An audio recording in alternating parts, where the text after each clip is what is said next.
Welcome to Sweet Valley Diaries, where dying in a dream is easier and more likely than apologizing for your many crimes.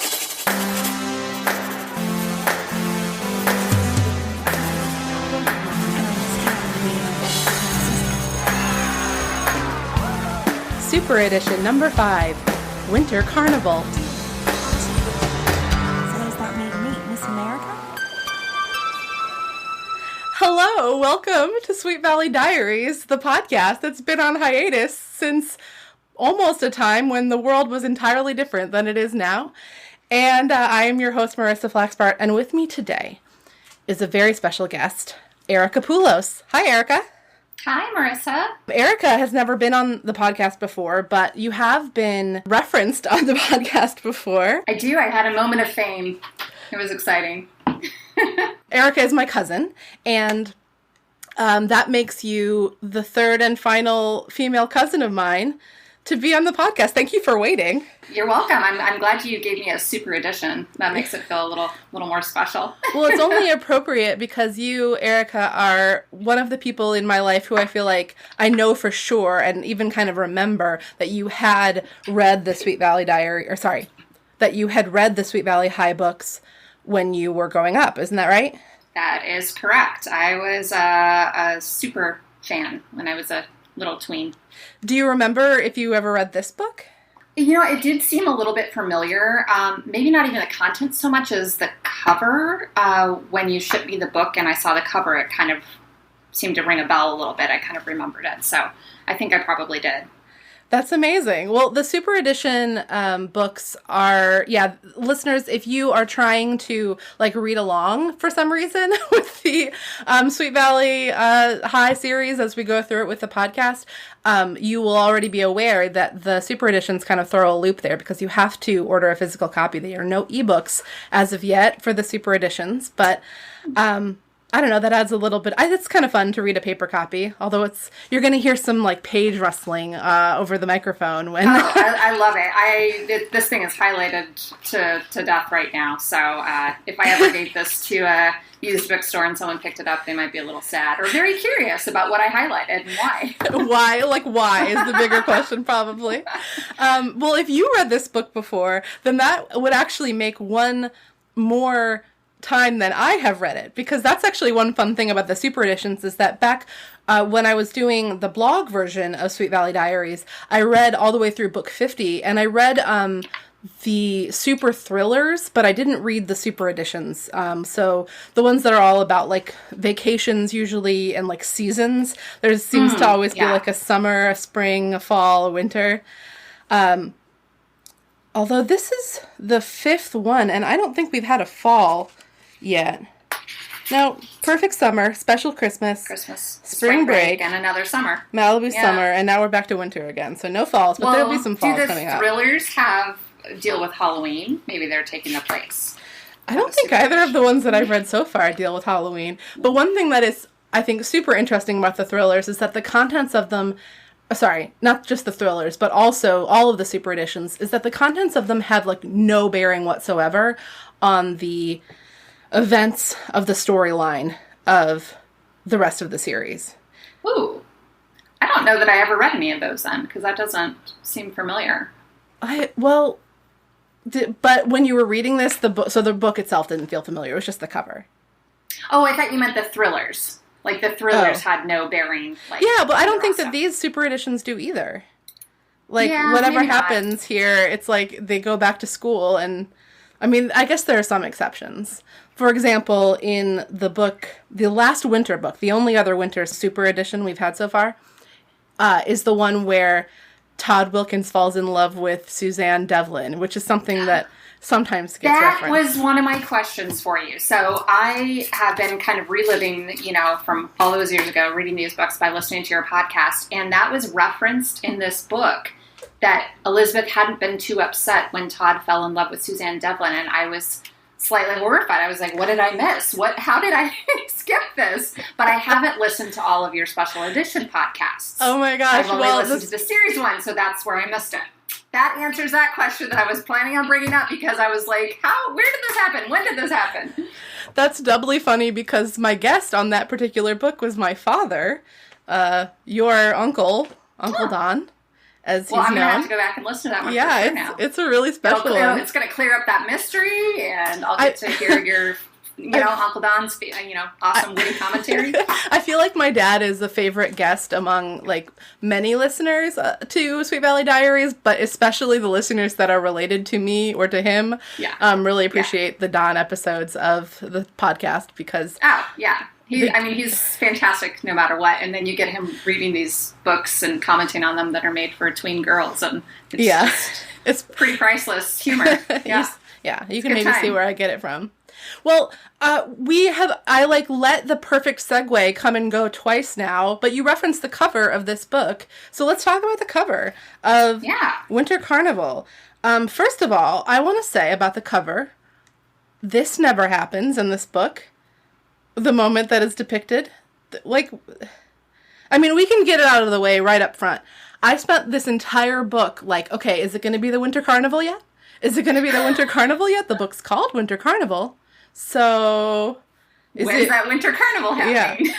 Yeah. A major plot point of the book is that there is, and it's brought up really early, right off the bat, there's going to be this Winter Carnival thing, and kids from Sweet Valley High go, and Miss Dalton and Mr. Collins are the chaperones, and it's in some place called Mont Blanc, which is a fictional place in California, but of course a real place in Switzerland, because the Sweet Valley High obsession with Switzerland continues. Yes. Yeah, I just finished that podcast, the Leaving Home. I'm a few behind, but yeah. That was the last time that Switzerland came up, I think. But, Regina Morrow, rest in peace, was there getting her hearing fixed, and then Elizabeth was going to go there for school, and now they have named fictional ski resort in Southern California after this Switzerland place. Anyway, I'm totally derailing my own thought here as we kick off the hiatus cobwebs. So we've got two girls standing in front of a snow-capped mountain, looking just real chipper. Yeah, one of them's just wearing a sweater. That I'm assuming is Elizabeth, looks a little more conservative. She's got a ponytail. I've been told the ponytail is the giveaway. Oh, yeah, because Jessica's totally over ponytails, and her hair's kind of windswept back and looks kind of sexy, Farrah Fawcett kind of look going on. And pale pink. Now, I gotta say, though, I'm a little disappointed she's not, although maybe this is supposed to be that silver ski suit. This is just what I was gonna say. But it looks pink. The silver ski suit comes up multiple times. It's a plot point in the book. In a few different ways, and yet here on the cover of this book, it definitely looks pink on mine too. Yeah, it does not look silver. That was a real miss on their part. I mean, I had this whole thing visualized. It was like sparkly, shiny silver thing that was just perfect for Jessica's show-off, look-at-me character, and now we just get a pink puffer. That's what we were told repeatedly that it was that's why this can't be it, because we were told repeatedly that it was a very shiny, and it was lycra. And it was shiny silver, and it was something that when, in the lead up to the Winter Carnival, the Wakefield parents, or Alice Wakefield was at the mall. She went to the ski shop to try to find new ski suits for her daughters because she's a good mom who wants her daughters to have new ski suits. And she only found one that she thought suited Jessica. So she bought the one for Jessica and didn't buy one for Elizabeth. She does offer to take Elizabeth to go get one, but it becomes a problem that is kind of at the crux of this story, which is that Elizabeth is getting sick and tired of being the reliable twin and of all of the ways that her good reliableness is the thing that she's stereotyped as, and she feels like it's that's being taken advantage of, which of course it is in every single book always, but especially in this book, because usually the Wakefields are a little bit more the parents are a little bit more critical of Jessica, but in this book they're all ha ha ha, that's just Jessica. Yeah.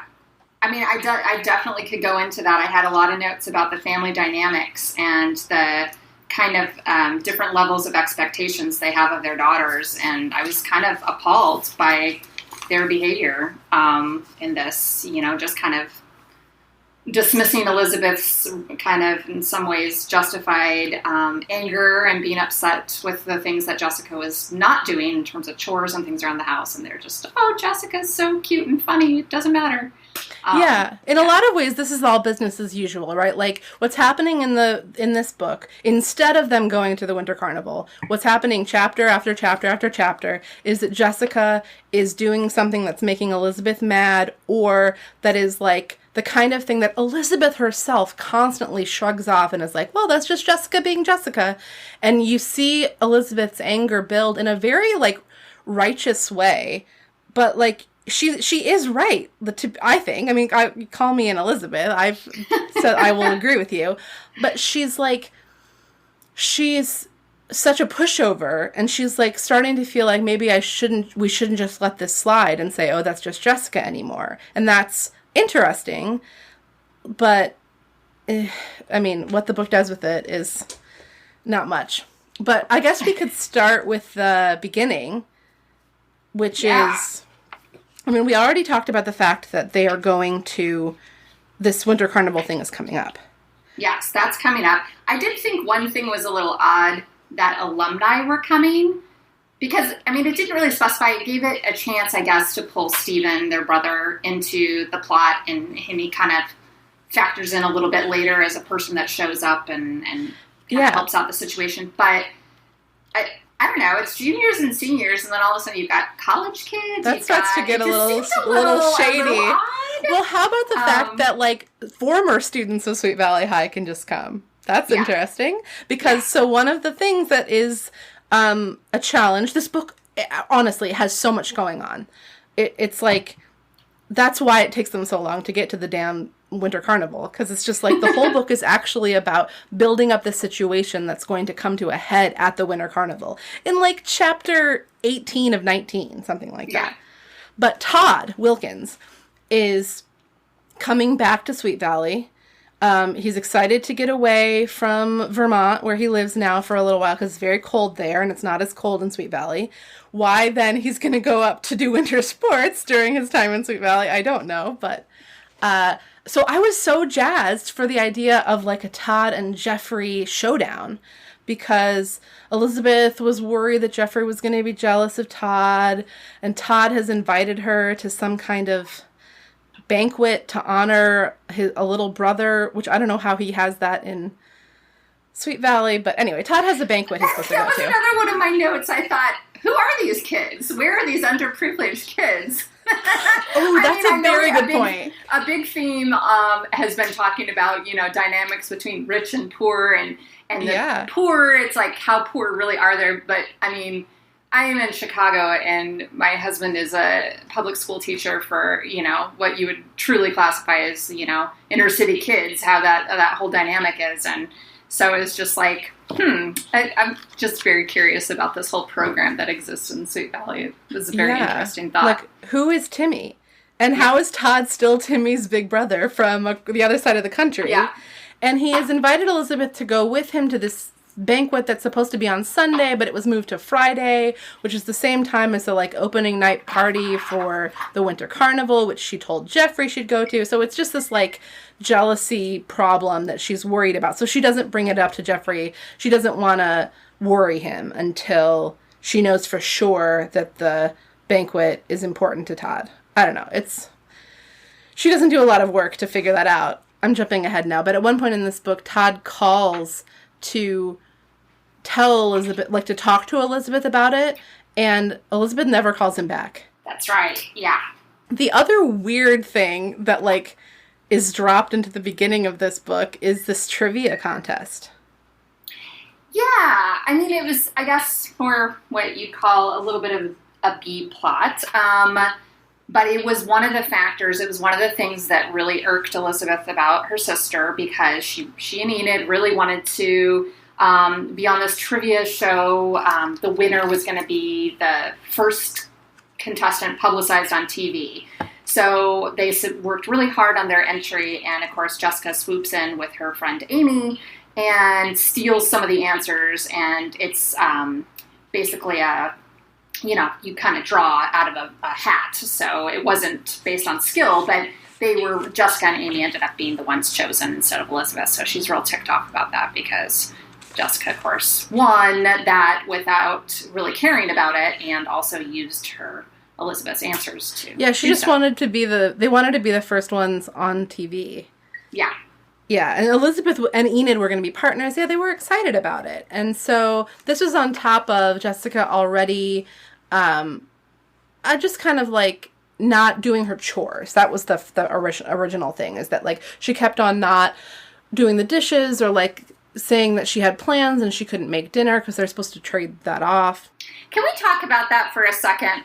So I kind of had some notes. So yeah, the Wakefield family has this system with dinner where the girls are supposed to trade off nights. You know, one of them cooks and does the dishes on one night, and then the next night it's the next person's turn. So, you know, one of the issues is Jessica takes credit for making dinner, but all she did was heat up a chicken Parmesan dish or something that Elizabeth had spent time over the weekend making and freezing.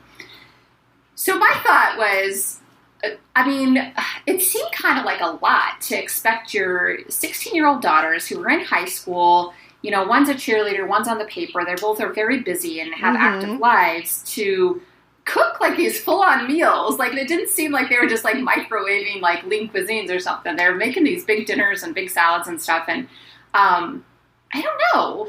Like, I understand pitching in, but that seemed like a lot. Like, the parents just waltz home from work, and they're both working parents, but they just waltz home and expect their girls to take care of all of this and to prepare meals on the weekends. Like, well, and we get the sense parents have done meals on the weekends for them. We get the sense that it's really important too, because later, like, also in the first few chapters of this book, Elizabeth's been working really hard. I mean, right from the outset, it also establishes that Elizabeth she talks about the winter blahs. Like, Elizabeth is a little bit depressed when this book starts, and she's not sure how much of Jessica's behavior is the cause, or how much it's the blahs that are the cause, and she's annoyed with Jessica because she's, like, kind of depressed. The book doesn't use the word depressed, but eventually Jeffrey's like, you know, I know what'll cheer you up. We'll hang out today, and then we'll have a nice dinner at Tiberino's, the fancy Italian restaurant.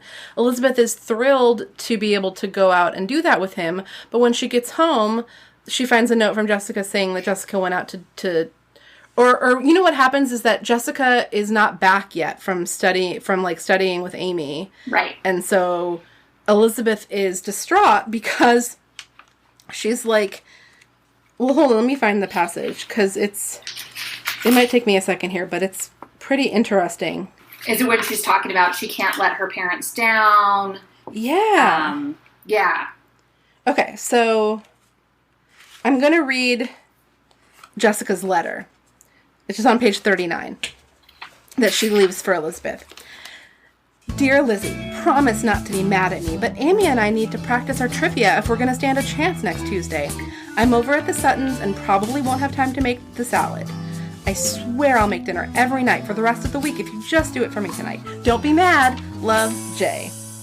And Elizabeth is so pissed off. She's like, her hands are shaking. And when she calls Jeffrey, and Jeffrey's like, gives her, I think, pretty solid advice, which is, it's Jessica's responsibility to make dinner.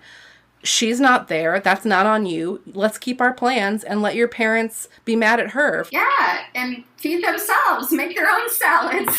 I don't know. Yeah, you know, exactly. Parent their children. Discipline the one that screwed up, and don't be mad at the one that didn't skip out on her responsibilities and wants to have a date night with her boyfriend.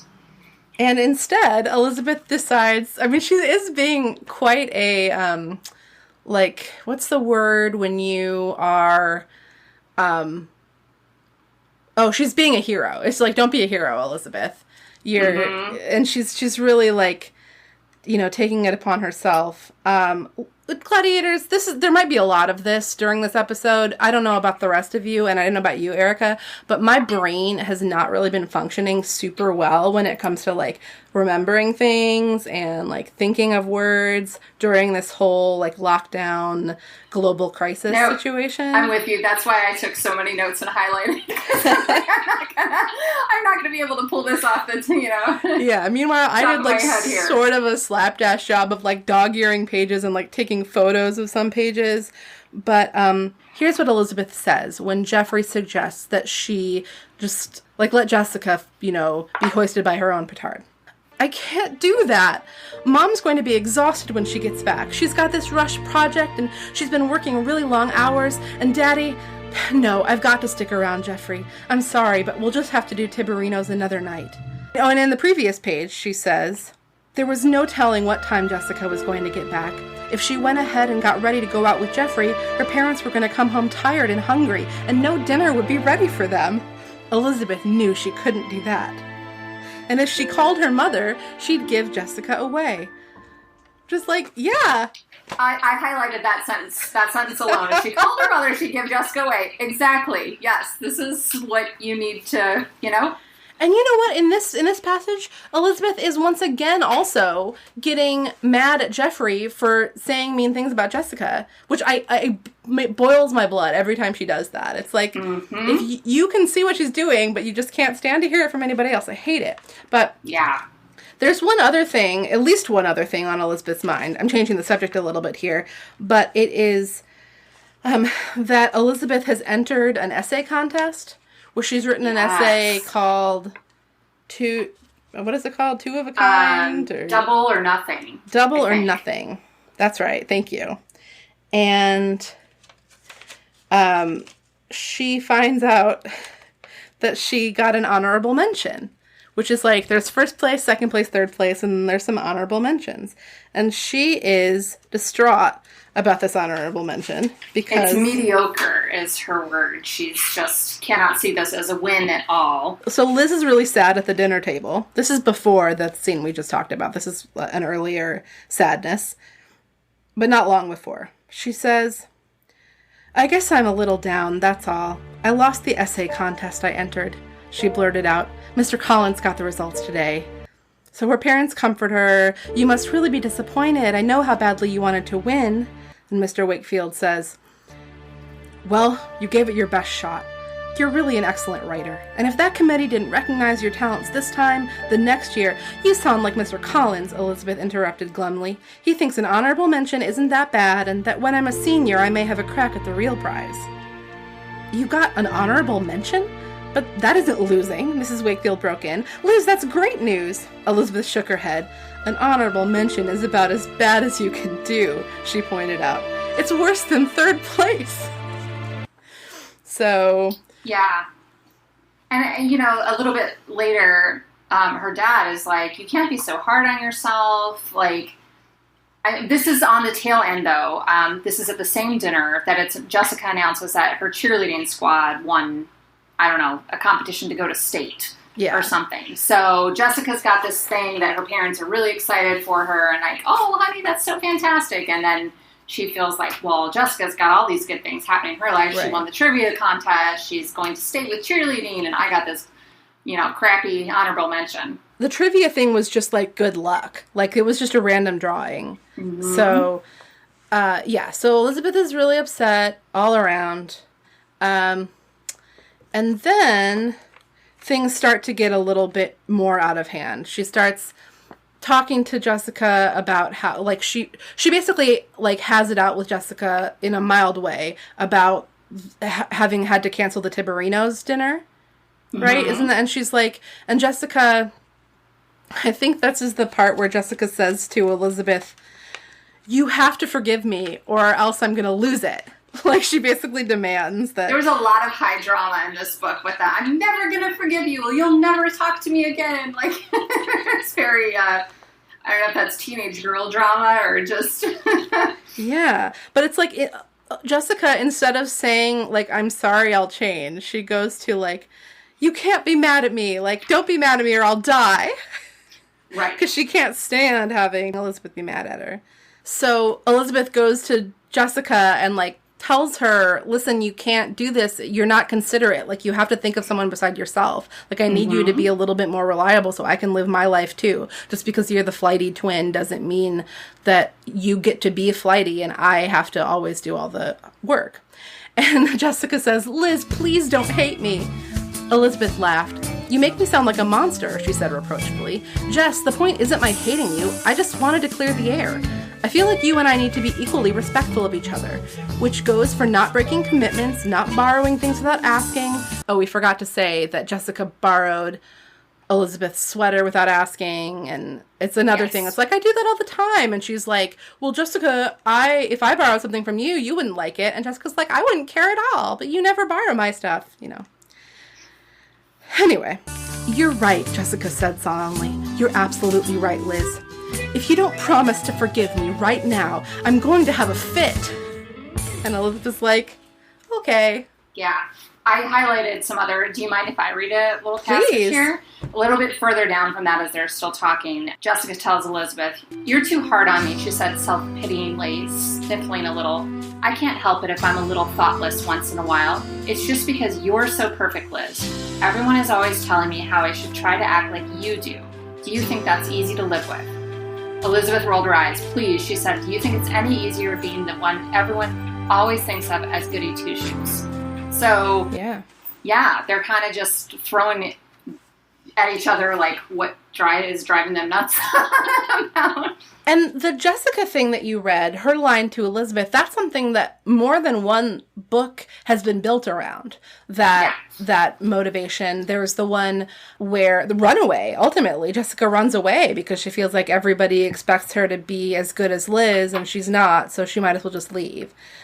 The big thing, there's more. There's like two more big things. Like, so even after this, Elizabeth is asking Jessica to make promises, like, promise you'll do this for me. And Jessica's always like, God, it's like you don't even trust me. And then she fucks it up. Yep. Liz was just like, please be a little responsible. And Jessica's like, sure. Where do you see this going? Did you follow the whole convoluted thing with the Teddy, Mr. Collins' son Teddy needed to be picked up from That seemed like it was, a couple pages too long. I mean, that was really drawn out, weird unnecessarily scenario. Complicated. Yeah, like, well, I'm not really babysitting. I just promised I would pick him up from this birthday party because he's going to be here and so-and-so has the car. It was very weird, but... Let me see if I can do it. I'll see if I can do it. Elizabeth is playing tennis with Jeffrey. Jessica has plans to go out on a date with this guy we'll talk about later, David, who is an opponent for the trivia match. She thinks that maybe if she charms him, he'll let them win, because that's what you want, right? So Jessica is at home. Elizabeth calls and says, hey, Teddy Collins is at this other kid's house at a pizza party. That kid's dad is going to call the house sometime around 6:30 and say that Teddy needs to be picked up. He's going to give you the directions to his house. So I need you to be at the house to answer the phone so that you can get the directions and let me know that Teddy's ready to be picked up. I won't be home until 6:30 and because I'm playing tennis with Jeffrey. And Jessica's like, no problem. My date's not coming till 7. But then her date arrives at 6:15 and she's like so flustered that she forgets all about it. And then when I don't know, does she do anything? I don't think she does anything. So she takes the message. Jessica takes the phone call and takes the message, like right as she's leaving, right as her date shows up. But she's so flustered that her date showed up early, she puts the message for Elizabeth with all the details that she carefully took down that she promised she would into her purse and leaves with it. Right. Kind of an honest, dumb, mistake. But, an honest mistake. She really did take the phone call and get the information. And so what happens then is that when Elizabeth gets home and sees no note and no call, she assumes that the guy hadn't called yet.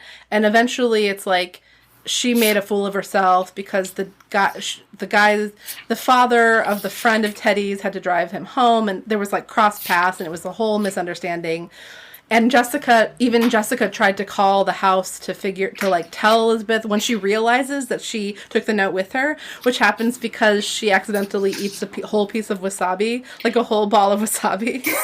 Can we do a quick detour on this, absolutely, really horrible double date she ends up on with this guy and his sister and this total weirdo that his sister is with?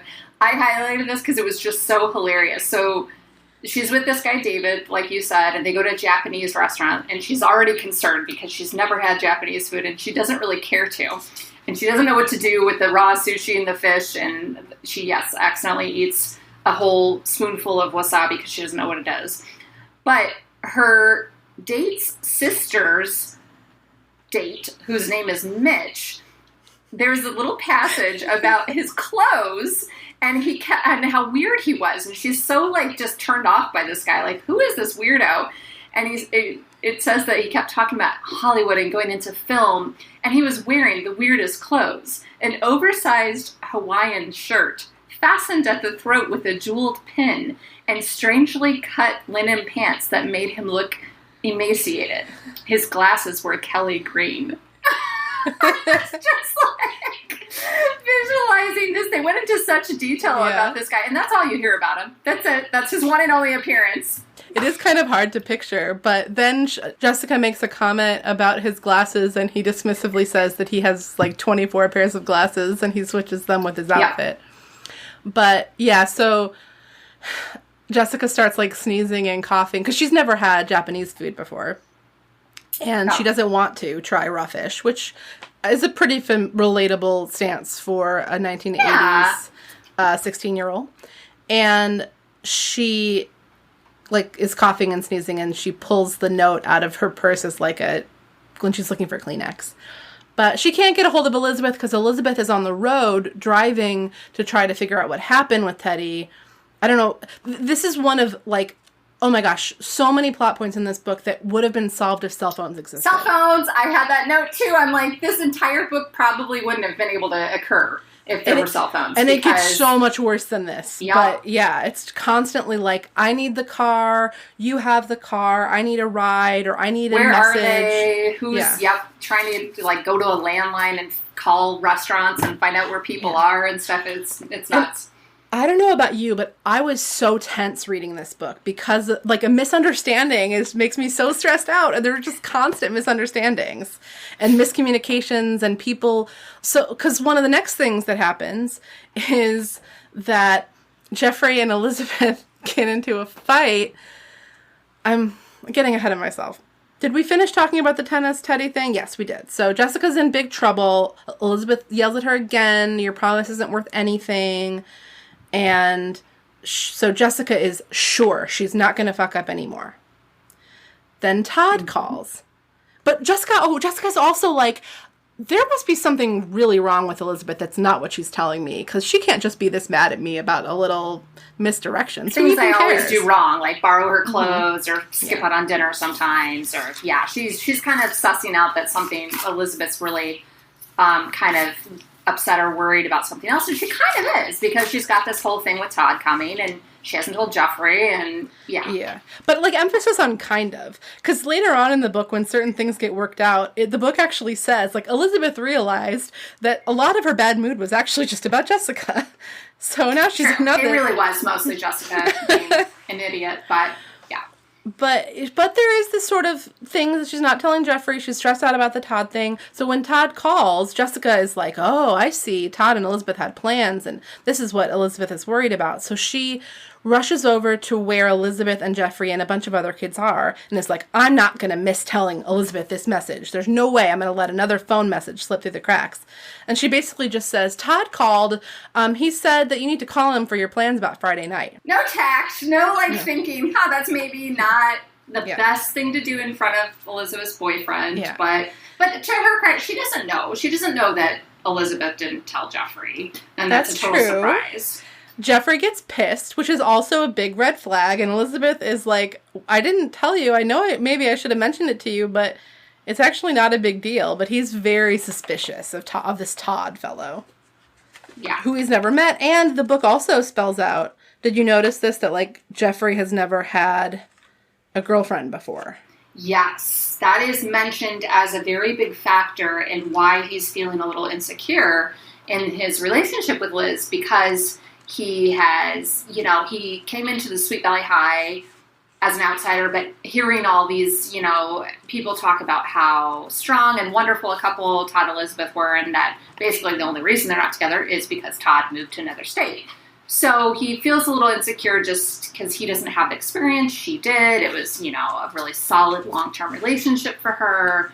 So I don't know. I have very mixed feelings about this whole plot point of the book, because I really, I think a lot of people would just rush to the assumption, as Liz did, that Jeffrey was being just insanely jealous and irrational. But I think, he had a little bit, if you put yourself, if you look at it from his perspective and where he's coming from, especially as 16-year-old kids. Yeah. And the fact that she didn't mention anything, and now the carnival's like less than a week away or something, and she turns bright red when Jessica spills the beans about it because he could see in her, and Jeffrey says, I could see in your face that you were, you're hiding stuff from me. And because Elizabeth is mad at Jeffrey for being possessive, which is a red flag for her, and because Jessica is trying to be a helpful sister, she, takes Jessica's advice that it's okay if Jeffrey's jealous. Boys love that. Let him be jealous. And then the next day, there's this picnic at Seca Lake. You guys were, halfway through the book. In case you haven't noticed, gladiators or picked up on this book is very rich with incident. There's a lot of disconnected pieces that add up to the end of this book. That's why there was no time to have a winter carnival, because they were busy doing all this other shit. Right. It wasn't like nothing happened. It was just none of it was... and it's a super edition, so it's a bigger, thicker, fatter book than over 200 pages of this back and forth. So Elizabeth tries to play it cool with Jeffrey. I was confused by this whole scene, because Elizabeth didn't seem like she was really being that coy, but Jeffrey was like, I can tell you're hiding something from me, because she was being a little bit, aloof. And then he flips out and he storms off, and Elizabeth is just like, well, that backfired. And Enid's like, yeah, I told you shouldn't have listened to Jessica. But she's so pissed off about it that she doesn't really try to smooth things over with him. She just sulks. And he doesn't call her. And then they're back at school. I don't know. She's kind of recapping everything with Enid. And I highlighted a lot of stuff in this conversation because, to me... Enid, in this scenario here, was giving the very sane, practical advice that Elizabeth would normally give to people, to other characters. Mm-hmm. And Liz is just flustered in her head and in her funk and upset about all this other stuff with Jessica. She's just, I think, not really thinking things through as clearly or putting herself in another's shoes, in Jeffrey's shoes, like she would advise other people to do. So I kind of almost felt like this book, Enid doesn't show up very often, but the few times she does, I always really noted, she was just being a really solid, friend with, really good, practical, thoughtful advice, and just kind of things, again, that Elizabeth, I think, would normally, things Elizabeth would normally say. It's but doctor, I am Elizabeth. So do you want to read anything you highlighted? Well, yeah. So she's kind of picked up, I don't think Jessica had very good advice. You shouldn't be kind of stringing him along and trying to make him jealous. He's not into game playing. And then she tells Elizabeth, I think you have to be very sensitive. I mean, you're absolutely right as far as the principle of the thing is concerned. In theory, Jeffrey is being over-possessive, but look at it from his point of view. He really needs a lot of reassurance from you now, Liz. So I think that it just it was put yourself in his shoes. You didn't tell him about this. Now you're kind of not giving him a straight answer whether you have feelings or not, or it's over for you. You kind of are, but you're still playing kind of coy and not giving him that reassurance. And he's that's making him flip out more. Well, yeah, because it's her first answer was very serious, no denying that she had any feelings for Todd. But then, she's kind of, in taking Jessica's advice, it's just well, she says the opposite. And anyway, then, so she and Jeffrey do make up, but it's clear that Elizabeth it's a real button, that gets pressed for her whenever Jeffrey is jealous. She doesn't like the idea of him trying to manage her friendships and her choices. He should just trust her. So they're having this fight, which the fight is largely about the idea of whether or not she's going to spend the Friday of the Winter Carnival going to a Big Brother's banquet with Todd for Timmy, who I read back in the book a few minutes ago, and it said that they had kept in touch via letter, Todd and Timmy. So this is a Big Brother pen pal, I guess. Or is she going to go and hang out with Jeffrey like they had planned? Okay. So Elizabeth is crying at this point. She says, Jeffrey, come on. It's not like missing the party on Friday night is going to ruin our whole weekend. I'll drive up Saturday morning and we'll still have the rest of the weekend together. Great. Jeffrey said moodily, slumping in his chair. And I suppose Todd will just happen to not have a date for the snowball, so he'll have to spend the whole night dancing with you. Elizabeth's face was flushed with anger. You're being impossible, she snapped. For goodness sake, Jeffrey, you're acting like a 3-year-old. Can't you stop being selfish and jealous for just a second and realize that going to the awards banquet is completely reasonable? It isn't reasonable, Jeffrey said furiously. You're my girlfriend, right? Not Todd's. You and I had plans for Friday night, and now you're trying to break them. That isn't reasonable. Elizabeth jumped up from the table, so furious she was shaking. If you're going to act like this, I'm glad I'm going to the awards banquet with Todd instead of that stupid party with you. I'm glad too, Jeffrey said loudly, as angry as she was. Why don't you just spend the whole weekend with Todd if you feel that way about him? Maybe I will, Elizabeth sputtered, tears running down her cheeks. He's a lot better company than you are. I can tell you that much. As soon as those words were out of her mouth, she regretted them, but she was far too angry to apologize. Spinning on her heels, she ran from the patio. So they have a big fight. And I mean... Yeah. It's very irrational on both sides. It's very heated or rational on both sides, depending on how you look at it. Yeah, I think, it's just very much not kind of stopping to consider the other's feelings and just, I mean, you know me. I would just assume, like, when she says, maybe I will spend the whole weekend with Todd. You're like, yes! Yes! Like, what? Sister, get back together. This relationship isn't worth salvaging. Elizabeth, Jeffrey sucks. Let him have a second girlfriend, and then maybe if he grows up a little bit, you guys get back together. But, well, I do want to point out, because actually, that's funny you just said that, because I had noted in their fight after he finds out about Todd, when Jessica spills the beans, he says, maybe I am jealous. Come on, Liz, look at it from my point of view. Everyone always talks about what a great thing you and Todd had together. You two went out for ages. Can't you see why that would make me feel uncomfortable? Of course I feel insecure. I noted that as actually remarkably vulnerable for immature, kind of in a sense, for a 16-year-old boy to kind of admit that he was feeling insecure and a little, upset about the situation and try to explain why. So I don't know. I don't really have any partial feelings towards Todd or Jeffrey. I never was really, engaged with one or the other, in that fight. But I did kind of think that was notable for a 16-year-old boy to come out and be like, hey, I'm feeling insecure, Yeah, it's very self-aware. Like, he doesn't have a Todd of his own to, like, rub in Elizabeth's face or make Elizabeth jealous. Not that rubbing in one's face is good. But I'm going to counter now with a less mature thing that Jeffrey does that really puts Elizabeth in a corner, which is that he slips a note into her locker saying, I'm going out to this canyon or something to think about everything that's happened. If you don't meet me there at this time, I am going to assume the worst.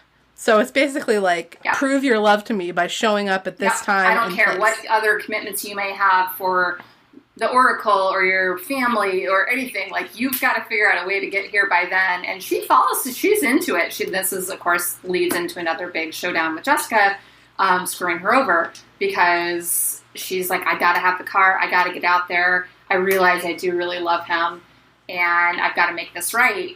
But yeah, this was another very high drama. I'll never talk to you again. Yeah. And another big, this is coming up as another big, like, if only there were cell phones scene, because she could, like, Elizabeth can't text Jessica. Jessica can't text Elizabeth. Elizabeth can't call Jeffrey because they're not in their homes. He's waiting on the side of the highway, God knows, watching for, like, the red Fiat. Yes. And God knows they try, right? Like, there's a lot of phone calls made in this book to the place where you hope they that get the out person there, will your be. yellow Boy, book if that pages isn't a glimpse. and you're looking up the numbers. Right. Like parents of, like, modern tweens, like, hand them this book if you want them to get a glimpse of what it was like to not have cell phones. Because I think about it all the time. Like, what did I do? Like, how did we meet up at a time and a place?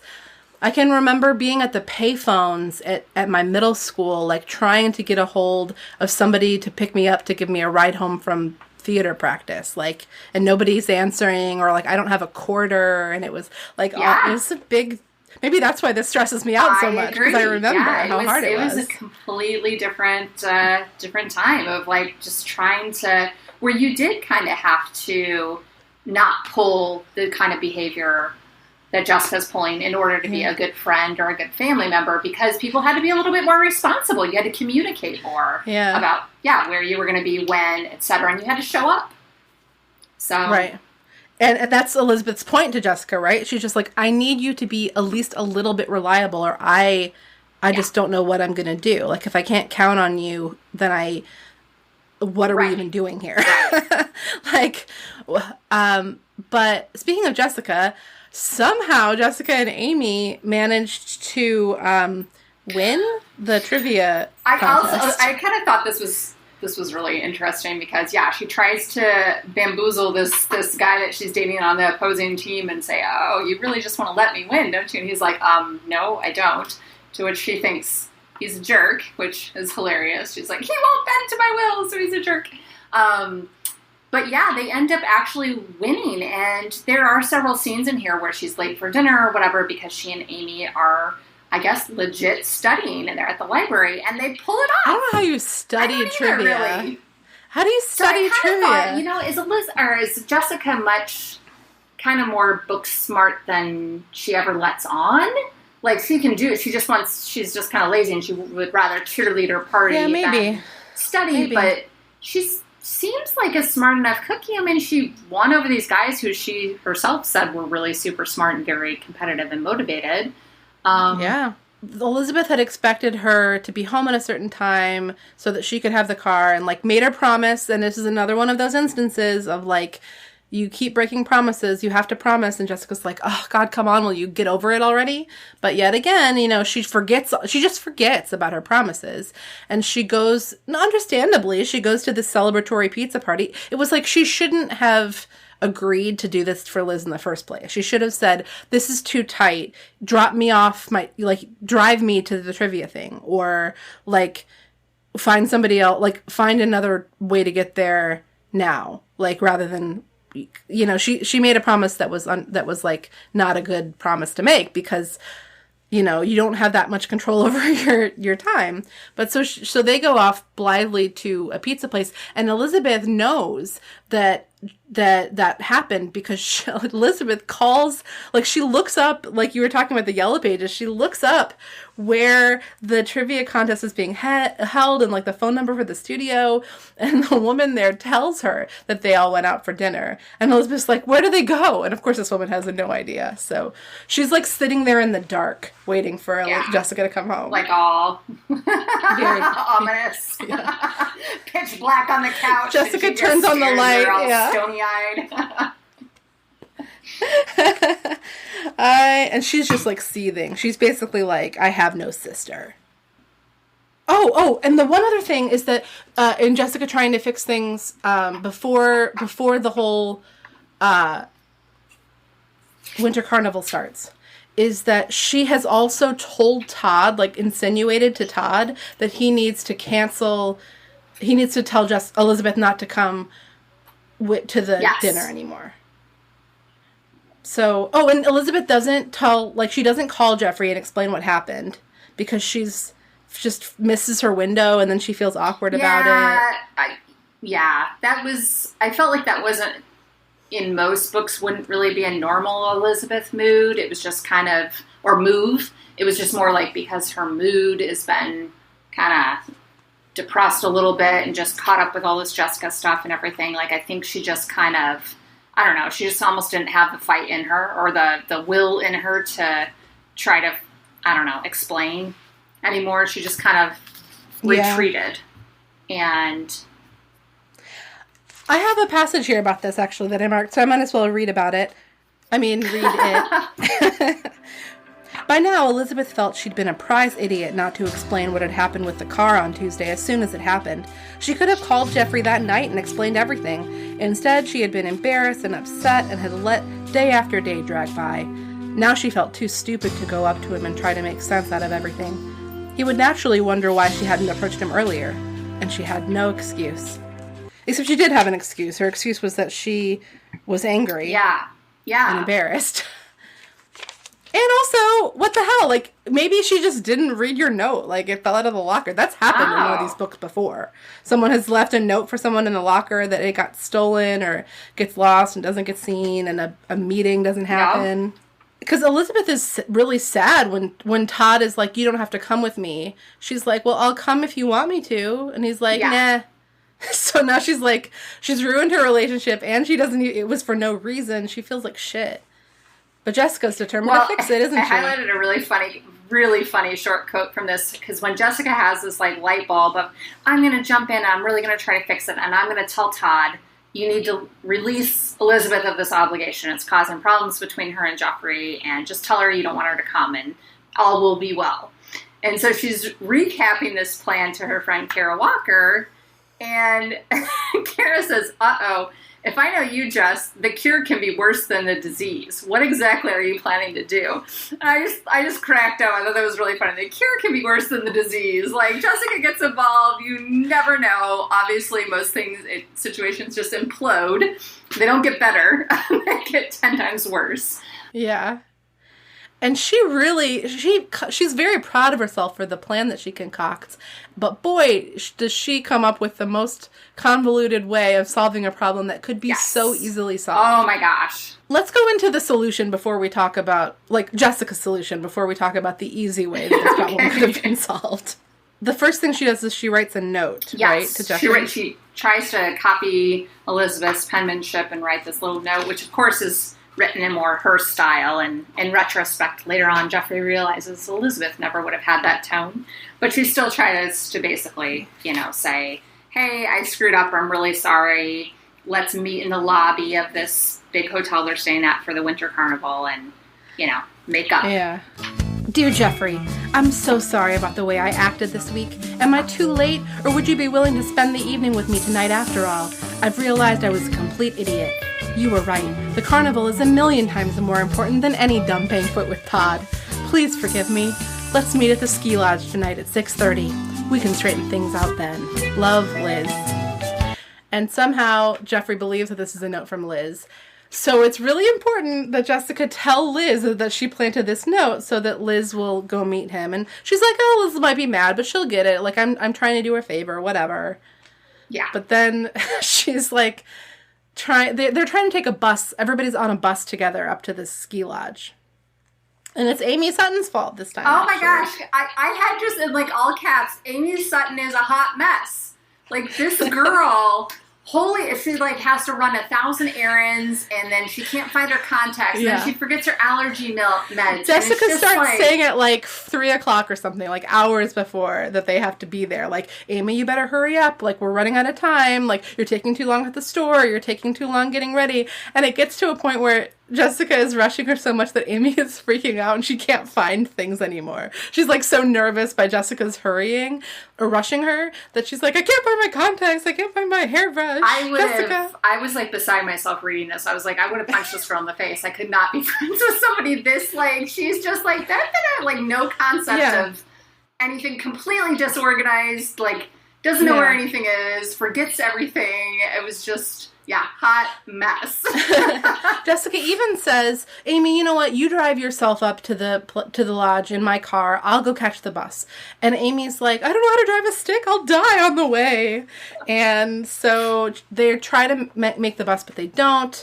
Jessica calls Sandra Bacon to have her try to explain why Jessica's not on the bus, but they think maybe they'll make it to the lodge first, but they don't make it to the lodge. It's clear that they're not going to beat the bus to the lodge because they make wrong turns. Of course they do. It's Jessica and Amy. Yeah. And they hit all the red lights, and so they concoct a second part of the plan. Jessica slips into her famous, like, well, I'll just pretend to be Elizabeth mode. And I'll meet Jeffrey myself because I didn't have time to tell her what's going on. I think it's Amy's idea. Like she said in the note, meet me at 6:30. So she's got to be there. They're gonna get to the lodge right at 6:30, and Jessica can rush over to meet Jeffrey. Yep. And she's like, I don't really look like Elizabeth right now, but I'll just have to rely on my acting white skills. Leather boots. I'm like, aren't you on the mountains with snow? Are you leather? Maybe that's not the best choice. And oh my gosh, she realizes the error of her decision really quickly because of course she's trying to make up with Jeffrey, and Jeffrey is like putting his hands on her shoulders and like trying to like pull her towards him in like the way that he's trying to like be romantic with her as soon as they make up. And Jessica's like, ugh, I gotta go. Like, I'm sorry, I'll meet you later. Well, it's so awkward. I know. And of course, one of the, like, not our usual gossips of, like, what's her name? Caroline or Lila Pierce. or anybody. It's somebody Lila wasn't in this book. No, she wasn't at all, actually. But, like, somebody we've never heard of, or I've never heard of. It's a senior, but somebody who's known as Big Gossip. Walks by. I never heard of her either. Her name is Chrissy. Yeah, walks by and sees them. And Jessica's super nervous because she's like, oh, she's such a gossip. Oh my gosh, this is not good. She'll realize that it's me and not Liz because of my outfit. And, of course, that's what ends up happening. Exactly what happens. Yep. Because what happens is that Chrissy just sees, like, she sees who she thinks is Elizabeth, but then a few minutes later, she ducks her head into the room where Elizabeth is staying, conveniently, and is like, does anybody have any mascara I can borrow? Which, first of all, what? Gross. No, don't share, well, especially in these times, don't share anything. But who shares eye makeup? That's always been a big no-no. Don't share eye makeup. No, that's I don't think that's good. So she sees Elizabeth and is like, oh my gosh, how'd you get back here so fast? I just saw you in the lodge with Jeffrey, but you were wearing different clothes. And Elizabeth is like, Jessica is stealing my boyfriend now. Like she just goes to the next level. She's like, this girl, my twin, is ruining my life in all these ways. I can't stand her. Now she's stealing my boyfriend.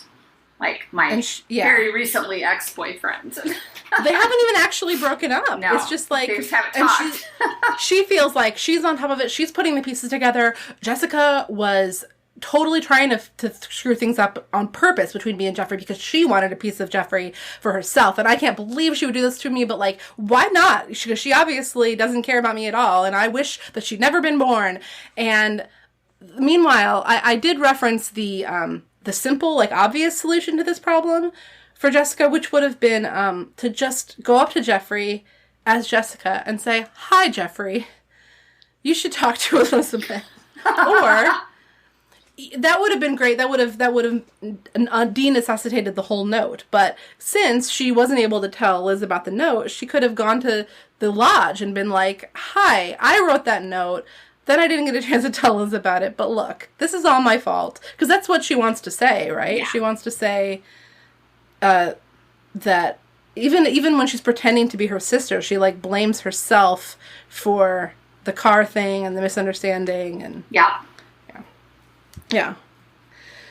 So we make it, like, no sooner do we make it to the Winter Carnival, the titular Winter Carnival. Yeah, we book it from the Winter Carnival. Elizabeth is like, I'm getting the hell out of here. I cannot stand to be here this weekend while Jessica makes a fool of me with my ex-boyfriend. That's where her head goes immediately. She convinces Ken Matthews to give her a ride to the bus stop. And he wants to stay until the bus comes. She's like, no, get out of here. So she's, like, in the cold in the mountains, sitting at this bus stop. And the snowstorm's coming. And, you know, she's just, all she wants to do is be home because she's so miserable with life.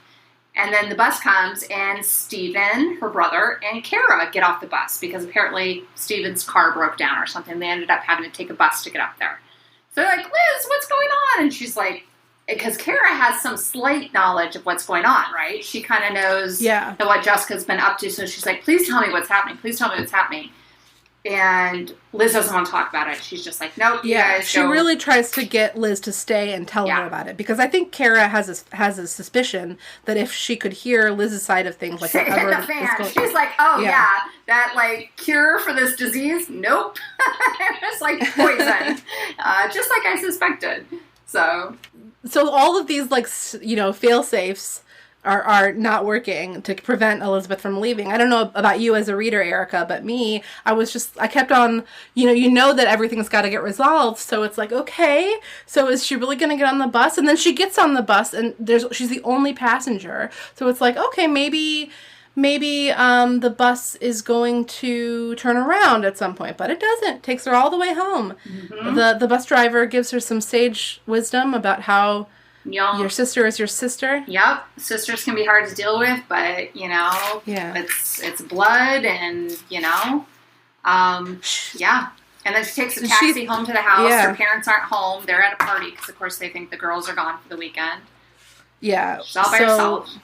She's really fuming, and she's been thinking on the bus about how she wouldn't be sad if she didn't have a sister. Like, she would be better off if she didn't have a sister at all. And so when Jessica calls and is like, oh my gosh, Lizzie, when I heard you left, I was so upset. Like, what's going on? As she tries to explain what happened with Jeffrey, Elizabeth is just like, I don't even want to hear it. Like, she's already convinced herself that there's no way she's going to fall for Jessica's lies one more time. Yeah. And she shuts it down, and she hangs up the phone saying, I wish I never had a sister. Yeah. And then she goes to sleep. And then, oh my God, Erika. And then we have plot twist, soap opera, total detour. Yeah, because the phone rings again, and Elizabeth answers it, and there's been a car accident, and that is so well within the scope of this series that I'm like, okay, that's dramatic, like, great. So now Elizabeth is going to forgive Jessica for everything she's done just because Jessica went and got herself in a car accident. But there was a snowstorm, so it's very believable that would have happened. Yeah, and it's a stick, it's a Fiat, you know, there's all sorts of reasons. Jessica's crazy, she's impulsive and crazy, probably not a good driver, let's face it. Right, especially not when she's crazed. And I'm following along, but also thinking, oh, this is weird, because this book, Winter Carnival, falls... it doesn't fall after book 40. Like, I tend to save these super editions for, like, during the hiatus time. So I just read, like, the next one that we've got. So this happened several books ago. I've read a bunch of the books that fall after this. And I'm like, well, I don't remember Jessica being, like, horribly injured or, like, having any scars. But it sounds like this was a really bad accident. And then she gets to the hospital. And I'm going to go ahead and read this. But, gladiators, just like gird your loins, okay? Because it's gonna be rough, okay?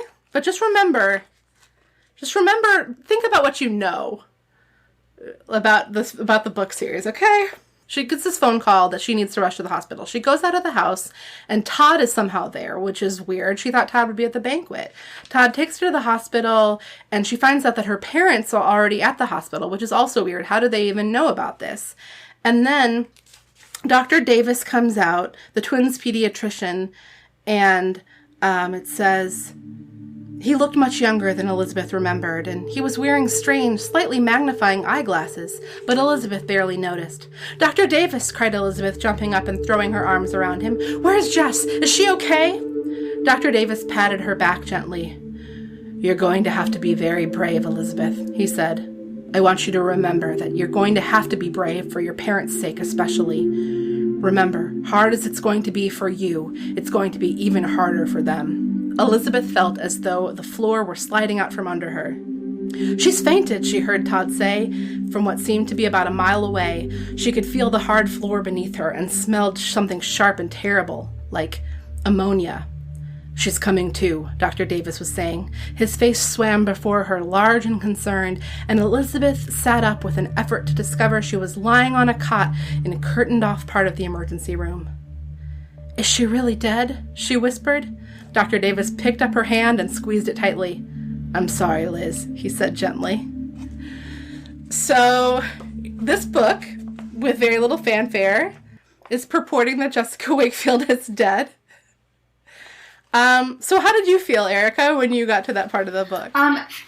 This may be a glimmer that I had read this before, like way, way back in the day, because I kind of picked up really on the first page when Todd showed up in his Camaro and picked her up, and then they got to that. Oh. I was like, I don't think this is right. I was like, I think she's dreaming, because this seemed like weird coincidences here. Like, I know the show could go there, like the books series could go there because it's a soap opera that we watch. Right, it definitely went in that weird direction, but I just kind of got this weird feeling like things don't seem quite right. They seem very dreamlike. Yeah. Well, you're doing better than I am, because I didn't pick up on it until this passage that I just read. And then I was just like, oh, well, I don't think the books would have Jessica, and all of these people wouldn't be in on faking Jessica's death. So she must be dreaming. But then you keep reading, and it just goes on and on. She goes to sleep. She wakes up. This is like 2 chapters. Once you know, this is unprecedented. This has never happened in these books before. Yeah. And I mean, I knew that she wasn't dead, is why I knew that I guess Elizabeth must be dreaming. It's the only explanation. But then certain things start to happen. I even realized it now that I'm reading back, that some of the details, like you were saying with Todd and his Camaro, which Todd doesn't drive a Camaro. Todd drives a Datsun, famously. Huh. Well, that should have been a tip-off right there. But, so he was driving a black Camaro. Anyway, so, of course, Todd doesn't live in Sweet Valley anymore, so maybe it was a rental car. Whatever. The point is that it starts slipping some things in, like, she's supposed to go to some kind of party at Enid's house where they are mourning, Jessica's loss or whatever, and she looks down and she's already dressed in fancy clothes. Yes. And the fancy clothes are made out of the silver material from Jessica's ski suit. Yeah. And then a few pages later, Enid is wearing Jessica's ski suit. And, like, the way that the book skips around, it's like, it feels like, I felt like I was dreaming when I read this passage. I was like, I need to pinch myself. Like, is this really happening? Like, reading it was such a mindfuck. Yeah.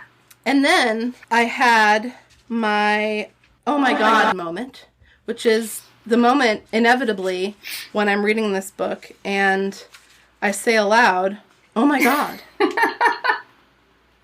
Okay. And it was Elizabeth, after feeling so guilty for being responsible for Jessica's death, lies down to take a nap. When she wakes up from the nap, she's hearing of someone calling her, and she looks up and, "Thank God you're here," a familiar voice said. "Jeffrey's been driving for hours. Those roads are like ice up on the mountains, Liz," she added. "You'd better forgive me now, after we put so much effort into coming back tonight to see how you are." "Jessica?" Elizabeth whispered, staring. "Who'd you expect, the tooth fairy or something?" Jessica laughed. "Jessica!" Elizabeth screamed. The next minute she was racing down the last few steps, throwing her arms around her sister. "You're alive!" she shouted, dancing around with her. "Jess, I've just been dreaming. You didn't crash after all." And then Jessica says, "Hey," Jessica said, laughing. Kara and Stephen had just come into the hallway and were watching the scene with obvious interest. "It looks like she isn't mad at me anymore," Jessica called to them. "How do you think I managed that so easily?" So, I mean, the oh my God moment could have been any point when the dream happened, but just like the coming out of the dream and Jessica is there and Elizabeth is like... It's not like she just woke up from the dream and was like, oh God, that was a really horrific nightmare. It was like she woke up with from the dream with Jessica actually there. So that was, Yeah. And it was so vivid that she really thought it was real. She like cries telling about it later. Yeah. Because it was so real to her. I think most people could relate to that. And actually, a little bit later when they're all famished and they go down and make sandwiches and they've got brownies and chips and stuff, they're all hanging out in the living room. And Steven's talking about how he's taking this psychology class at college about dreams. And he's like, sounds like this was a classic guilt dream or whatever. But like, we can definitely all, I think, relate to these really insane, vivid dreams that have happened in our lives centered around something that's really big. Well, it's interesting you should mention that because, we're recording in mid-July. So, I mean, it's been a few months now that we've had to get used to this whole, coronavirus lockdown thing. I guess I should say for future posterity, I'm talking about July 2020. Hopefully not July 2021, but right. Let's not entertain the thought. So, but toward the beginning of this, there were a lot of some stories going around, news stories about dreams that people were having, and the way that this new weird circumstance was kind of infiltrating our the reports of what people were dreaming. Oh, absolutely! My dreams are on high. Like I can't remember another period of my life where I've had so many dreams. Like it's just processing all this uncertainty and fear and just all these emotions that are happening and absolutely, yeah. So that part isn't so. I kind of I don't know. I don't know how to feel about this dream sequence in this book because on the one hand it seems like it seems so egregious, but then and it's also like, why didn't you just go ahead and do It's a Wonderful Life if you're going to make it be magic, Right. But and of course I'm pissed off that Jessica gets forgiven so easily. Yeah. Because she did a lot of wrong things, but it's like Elizabeth doesn't care anymore. But on the other hand, I guess at the end of the day, you know, your family's important. Like, yeah, I feel like the dream kind of maybe snapped her out of the funk she was in a little bit and just kind of shifted things into perspective. Not that she didn't have a right to be upset with some of Jessica's behaviors and whatever, but like just she woke up and here's her boyfriend and here's her brother and her sister, and you know, like I think it just kind of made her realize, okay, I've got things are okay. Things are okay. And right. Will, you didn't even mention though in the dream sequence what I thought would be hilarious for you is the Todd and Jeffrey showdown. Oh, yes. They get into this big, huge, they're going to go out and fight in the streets, and Elizabeth's going to watch one of them kill the other. Yeah. And Jeffrey's like, let's go outside and settle this like men, you know? So, yeah, and Elizabeth is so upset about that. There's also the part where they have repainted Jessica's room so that it's not the Hershey bar anymore. Yes, now the walls which are painted I kind white. of had forgotten about that, actually. And just, rethinking about that, thinking about chocolate brown for a wall color was just, I don't really understand. I guess I noted that because I thought that didn't really seem very Jessica to me. It doesn't seem very Jessica, I agree. I would think hot pink. If you're going to go crazy, bold, different color, I would think like hot pink or something, you know, or bright purple or, I don't know, but like a Hershey brown, gross. Like, I don't know, that didn't seem... I agree. I think that's the weirdest thing about it is that it's not that the walls are brown, it's that it doesn't seem like something Jessica would choose. Yeah. But, you know, she chose it once upon a time, and now that's the color the walls are, and the Hershey bar is funny to say, and it would be so sad, wouldn't it, if the room had white walls and Jessica weren't Jessica. I think it's a symbolism there. So I just want to point out yet again that the climax of this book, Winter Carnival, does not take place at the Winter Carnival. We're just back at the Wakefield's house. No. I mean, they end up going back for the very last chapter. They do go back in the morning. They all pack into the car, and Todd comes with them. So there's because Todd reconciliation. Well, Todd was going to drive up the next day. Oh, and Jeffrey, Todd and Jeffrey haven't even met, and Jeffrey is instantly so nice about it and is like, you know what? Let's invite Todd to drive up there with us. I'll get to know him. And then there are all these, like, Winter Olympics, like, all these events that are planned for a thing up there, which this seems like as good a time as any, actually, to transition briefly into the part of the podcast where we talk about boys. Yes. Oh, a beautiful boys, a beautiful boys. I'm in danger of losing my head, too. Indulge me. So there are all these winter sports happening, and Jeffrey and Todd are getting along so well that they team up, and they're on the red team together in this, like, ski relay.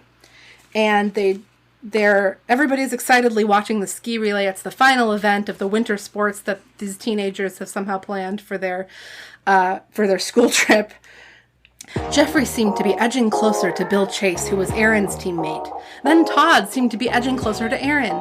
Bill was still in the lead behind the lodge, but he seemed to be falling back. Then, just past the lodge, Jeffrey was in the lead, heading straight for the red tape. The crowd went wild when Jeffrey sailed through, the tape breaking against his chest. "Jeffrey and Todd are the winners," Bruce cried, and Elizabeth ran forward to hug Jeffrey, beside herself with joy. He and Todd patted each other on the back, and Elizabeth knew then that everything was fine between them. "You're a terrific skier, Jeffrey," Todd said appreciatively, shaking his hand. "You should come out to Vermont and teach me a few tricks." "You aren't half bad yourself," Jeffrey grinned, "and I'll take you up on the first part of that anyway." He looked at Todd with genuine warmth. "Nice being your partner," he said gruffly, slapping Todd on the back once more. Elizabeth smiled as she watched them ski off together. "Enid, I've started a wonderful friendship. You think either of them will remember to ask me to dance tonight?" "I think," Enid said, her green eyes twinkling, "that if you play your cards right and wear your special new dress, one or the other of them just might remember." And boy, I just wish that Sweet Valley High of the 1980s were a world where, you know, we could imagine a future book where, Elizabeth is jealous of Jeffrey because she thinks there's something going on between Jeffrey and Todd. Because Right? the biggest twist of all in this book is that now I ship Jeffrey and Todd. Yeah. You're like, They're gonna hang out in Vermont together, Both athletic. With genuine warmth. Yeah. It's great. It's great. Yeah, they love each other. I mean, they have a lot in common. They're both the kind of guys that Elizabeth goes for. So, anyway, that's one boy thing. Did you have any boys you pointed out? I've got one more. Other than the weirdo date guy with his weird outfit that Jessica, very, that was weird. But, so I did have one, so obviously Jessica's crushing on this, guy that's her opponent on the trivia team. David Campbell. And so one quote that I noted that I know it's been talked about on the podcast before, just sometimes the twins saying creepy, yes, I have the same thing marked about their dad, and they're at dinner, and she's like, "Oh, Daddy, he's got these gorgeous brown eyes that get little wrinkles, kind of like yours, Daddy."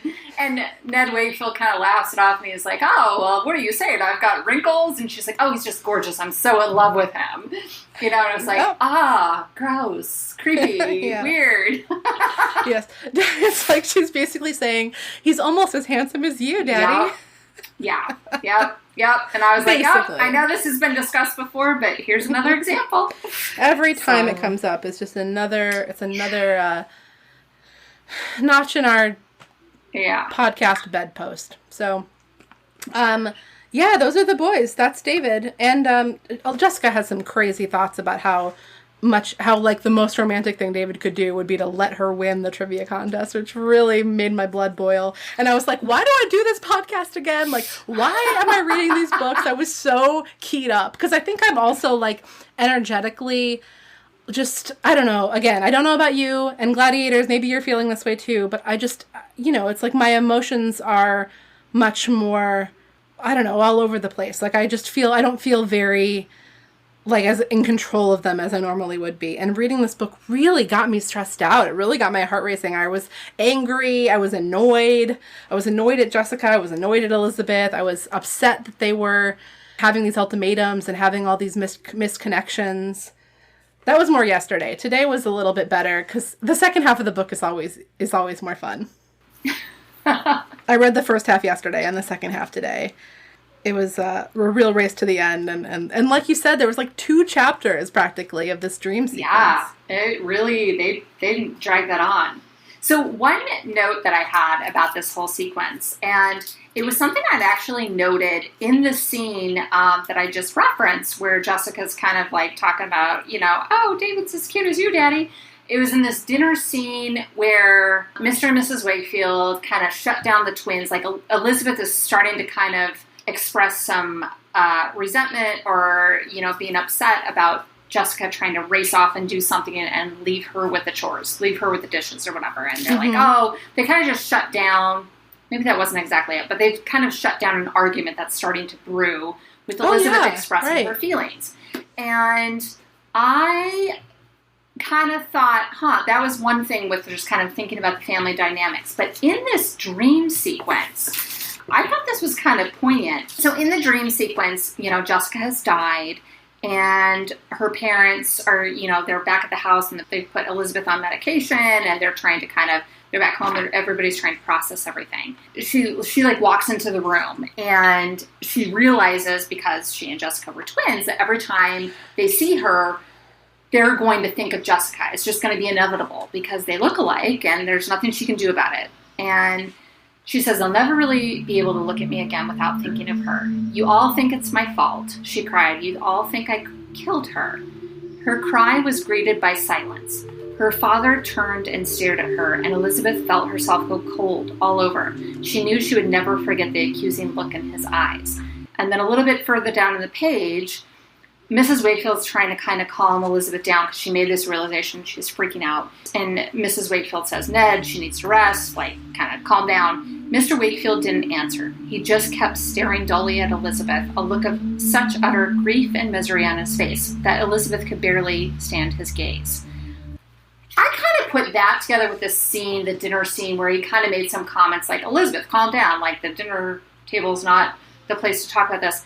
Like, in this dream, was she processing the fact that maybe Jessica's her dad's favorite? That's so interesting. Like, I thought that this whole thing with Ned Wakefield stood out to me because it was one of the first things that happens in the dream sequence that made me say, like, okay, my suspicion that this is a dream is true, because it's not like Ned to be sitting there glowering, and the whole thing feels very dreamlike, the way that in everything you just read, he's staring, he's not talking, it's scary, it seems like a nightmare. But I hadn't thought about that. I think that's interesting. Maybe I wonder how she would feel about that. Like, I think Elizabeth probably has some real resentment towards her parents for letting Jessica get away with things that Elizabeth can't get away with. Yeah, exactly. And I could see that for a 16-year-old, that could read to you as favoritism. Yeah. It's such an interesting point, though, too, because Jessica has also clearly had episodes of the book where she has flat out said that her parents prefer Elizabeth. She feels the same way. And this did kind of give you a different perspective, because they seem to be more, you know, like, oh, putting up with Jessica's behavior and thinking, oh, she's funny, she's this, and Elizabeth. But this whole book was more from Elizabeth's point of view, obviously, right? And some books are more from Jessica's. And, like Runaway, like you referenced, where it's like, everybody loves Elizabeth, nobody loves me. So, but I just kind of thought, like, that was interesting reading through that, because I kind of had sussed out that it was a dream sequence. It just kind of putting that together with the dinner thing just made me kind of think, I wonder if Elizabeth just kind of processed in this dream that it's so much fun to think about the things that come up in the dream that are, like, what do they symbolize? Right. And one of the things that Jessica tells Elizabeth at the end of the book when Elizabeth explains her dream is she's like, Elizabeth, Dr. Davis, like, he moved to Arizona. Like, he was our pediatrician when we were kids. And that stood out to me today when I was rereading this passage on the podcast just a few minutes ago, because I realized that the book even describes Dr. Davis as looking younger than Elizabeth had remembered. Yeah. Well, because she was remembering, you know, when she was a little kid. When they needed a pediatrician. Right. So I think that if you read closely, you could probably come up with reasons for, like, almost everything that happens. Todd being there just when, you know, she needed him.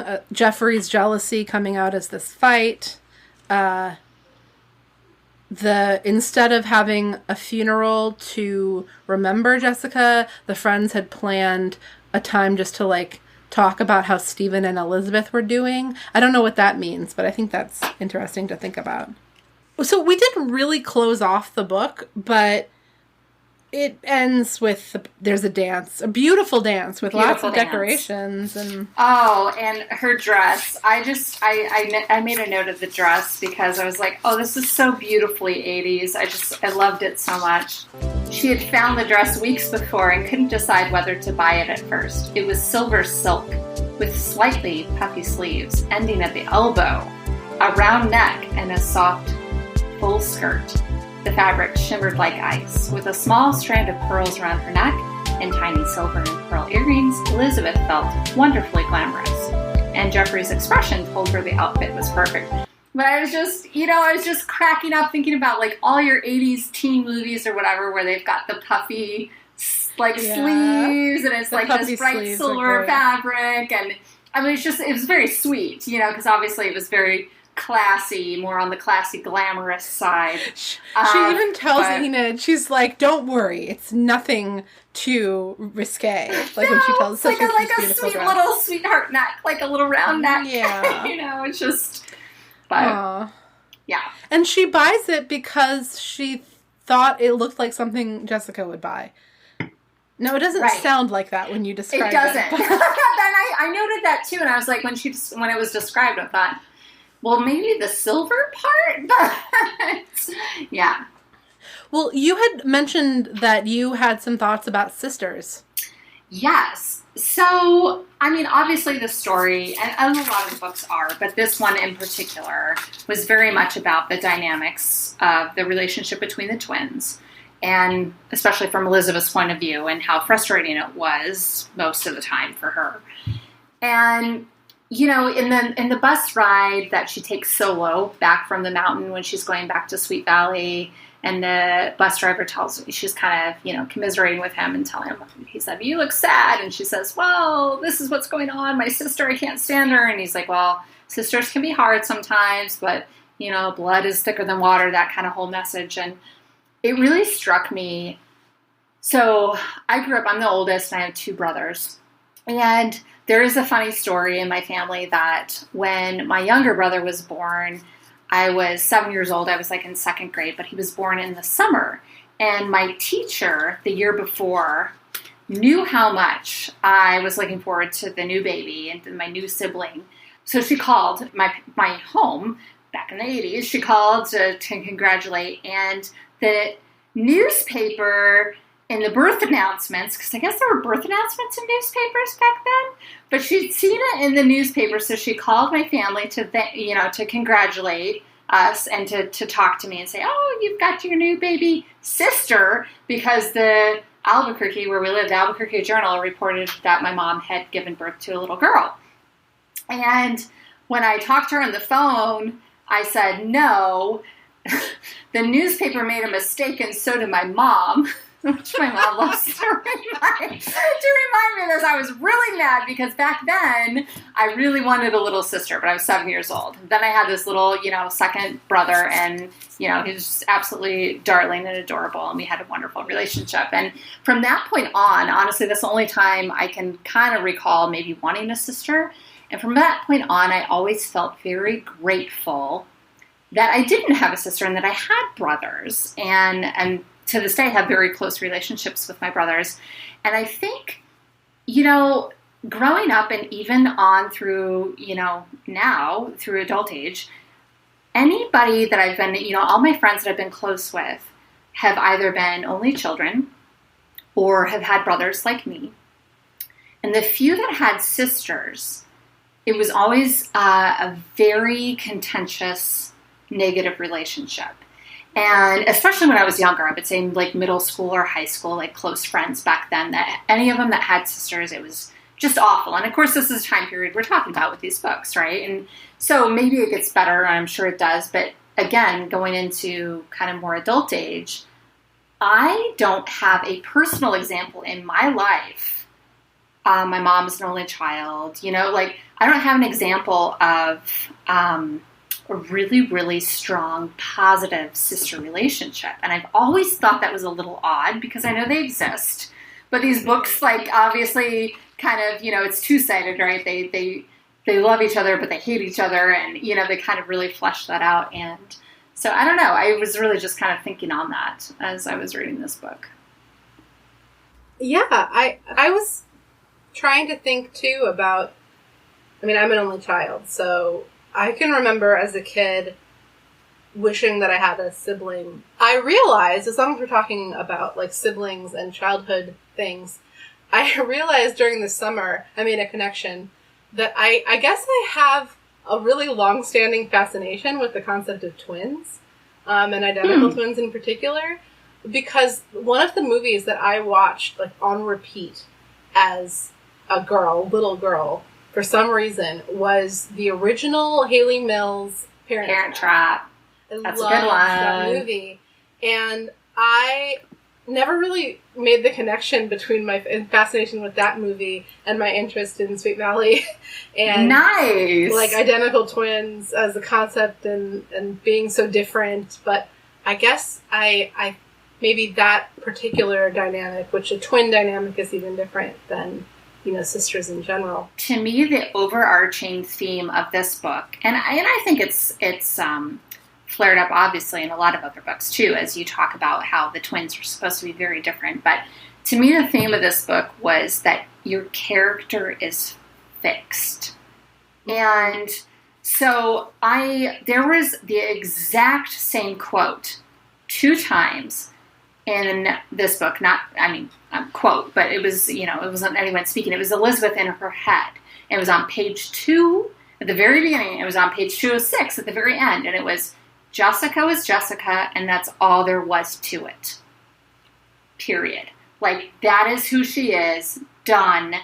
And right at the very beginning, too, like, Elizabeth's kind of really going into her head about, like, well, this is me, I'm loyal, I'm steady, I'm hardworking. These aren't, very exciting things about me, but it is who I am. And I felt throughout this that Elizabeth was just very much in her head and was experiencing this funk, which she kept calling, midwinter blues or whatever. She was in this funk about where, what her personality was and comparing it with Jessica's, and her frustration with Jessica's obviously very irresponsible, very irritating behavior sometimes, but still her admiration of her twin, of her sister, for qualities that she wished she had. So it was, I don't know, it was just kind of very much like, I felt like this book was kind of emphasizing that this is, you have a character, this is who people expect you to be, parents, friends, etc., boyfriends even, like they expect this from Elizabeth, they expect this from Jessica, this is who you are. And I thought, these kids are 16, like what is That's this teaching younger girls? Like what is this message teaching them? That was totally what's going through my head just now as you were saying that, is that, I think that, first of all, the idea that people can't change is something you hear on TV and stuff, and so in real life, too, people don't change. But I think that is a very damaging belief, because it is possible. It's just that it's difficult. That's my perspective. But also, that's talking about things after decades of doing things a certain way, seeing things a certain way. Yeah, when you're 16 years old, this is the very age where a lot of people, kids experiment with trying to, be different and act different. It's, on the one hand, Jessica is saying Jessica is Jessica, or, Elizabeth being proud of the things about her that she's interested in. You could read that, and maybe should, as being proud of who you are, and that's wonderful. But it is strange to think that, if she didn't want to have things that were different, that she couldn't be different. Like maybe you can't make yourself more impulsive with the flip of a switch, but, you could try doing spontaneous things from time to time. Yes. Now that we've talked so much about Elizabeth and Jessica, I think that it's important for you to tell me if you are a Jessica or an Elizabeth. That's awesome timing, because thinking through this whole thing, that really kind of stood out to me. So one thing that really, I related to and thought, oh my gosh, I can be, and used to be especially, so much of Elizabeth is that tendency that she had, especially earlier on in the book, in the first chapter, when she's kind of struggling, and she's like, I just must have the midwinter blues, and I don't know why I've been so down, and she's really reproaching herself for being in this little funk, and she's trying to, say, oh, I've got it so good, I've got this boyfriend that's great, and I've got, a great family, and I live in a beautiful place, and I have a lovely home.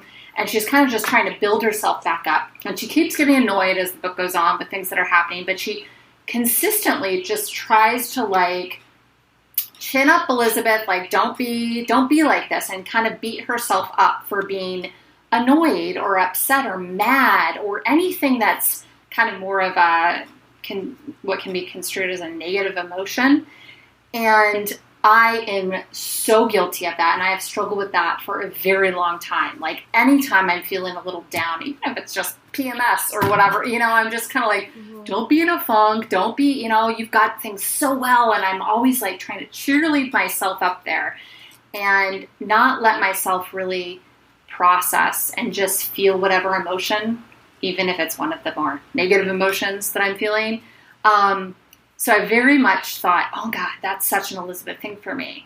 But this whole character is fixed thing really stuck out to me, because that is something I really realized about myself.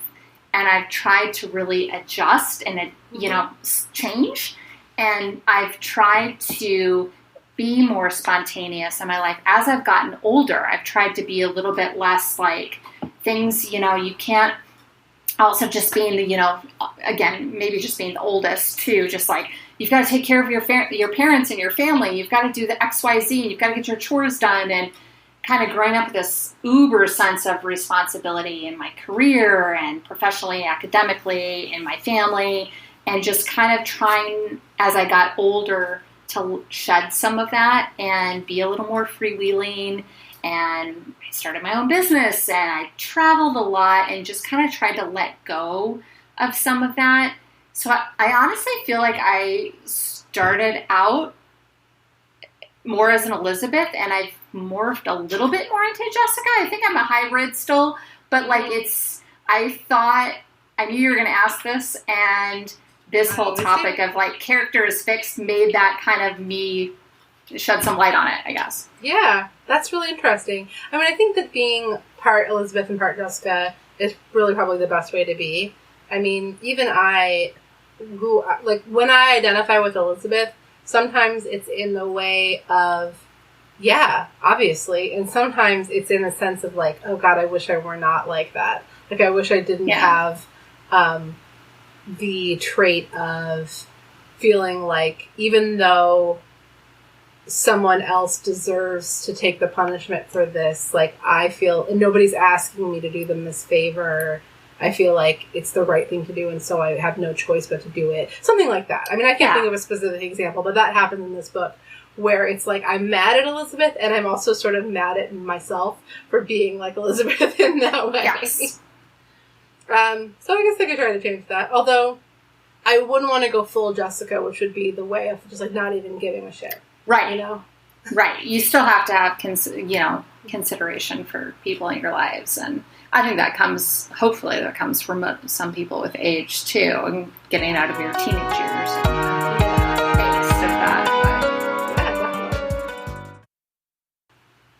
Well, Erika, it's been so wonderful getting to just like have this chat with you for this so long. This is fantastic. I love your podcast. I love like reliving all this stuff that Thank you I so remember much for reading back in the day. Yes. I'm the one that had the board game. Yes. We're going to play that game someday. I have it too. I have my own copy, actually, so we can play someday. This book was challenging, and I'm glad that you rose to the challenge.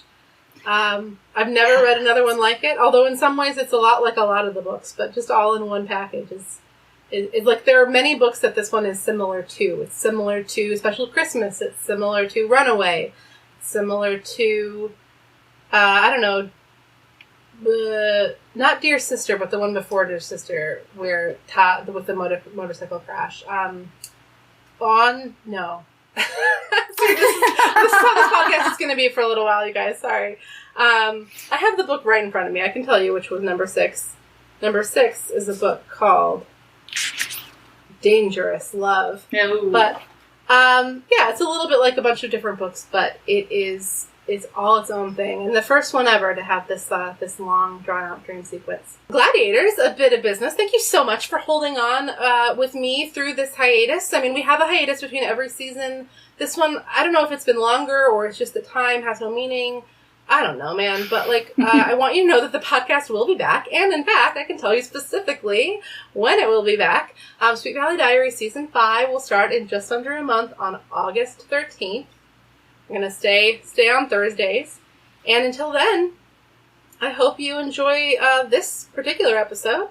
If you don't follow Sweet Valley Diaries on Instagram, you should do that. It's fun.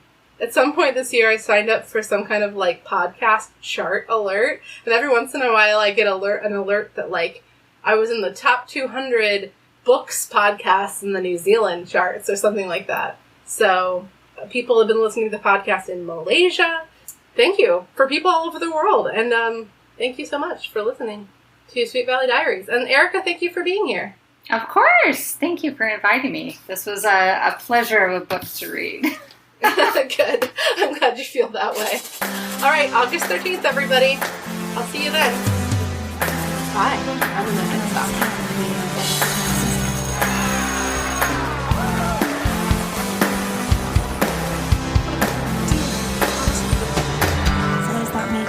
America?